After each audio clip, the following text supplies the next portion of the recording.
सकल मराठा समाजाचा रेणापुरात मोर्चा निघणार आहे। सरपंच संतोष देशमुख यांची मुलगी आणि मुलगा उपस्थित राहणार आहेत। मस्सेजोग परभणी घटनेच्या निषेधार्थ हा मोर्चा निघालेला आहे। मस्सेजोग येथील सरपंच संतोष देशमुख हत्या आणि परभणी येथील सोमनाथ सूर्यवंशी हत्या प्रकरणातील आरोपीला तात्काळ अटक करून कायदेशीर कारवाई करावी या मागणीसाठी सकल मराठा समाजाचा मोर्चा सुरू झालेला आहे। रेणापूर या ठिकाणी हा मोर्चा सुरू आहे। तहसील कार्यालयावरती आक्रोश मोर्चा काढण्यात आलेला आहे आणि या मोर्चामध्ये मयत सरपंच संतोष देशमुख यांची कन्या वैभवी आणि मुलगा विराज हे देखील सहभागी झाले आहेत।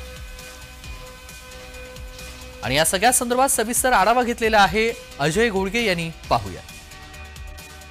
मस्सेजोग येथील सरपंच संतोष देशमुख यांच्या न्यायासाठी आज लातूरच्या रेणापूरमध्ये आक्रोश मोर्चा काढला जातोय आणि या आक्रोश मोर्चामध्ये मयत संतोष देशमुख यांची कन्या वैभवी आणि विराज हे दोघजण सहभागी होणार आहेत।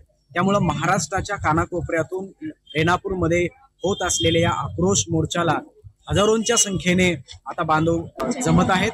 परंतु तब्बल 17 ते 18 दिवस झाले परंतु अजूनही संतोष देशमुख यांच्या मारेकऱ्यांना अटक करण्यात आलेली नाही आहे आणि म्हणून कुठेतरी ही जनभावना आता जनआंदोलनामध्ये परावर्तित होताना आपण पाहतोय। रेणापुरातील हा मोर्चा आता हजारोच्या संख्येने रेणापूर तहसील कार्यालयावरती धडकणार आहे। त्याची सुरुवात आता थोड्या वेळात या ठिकाणी होईल।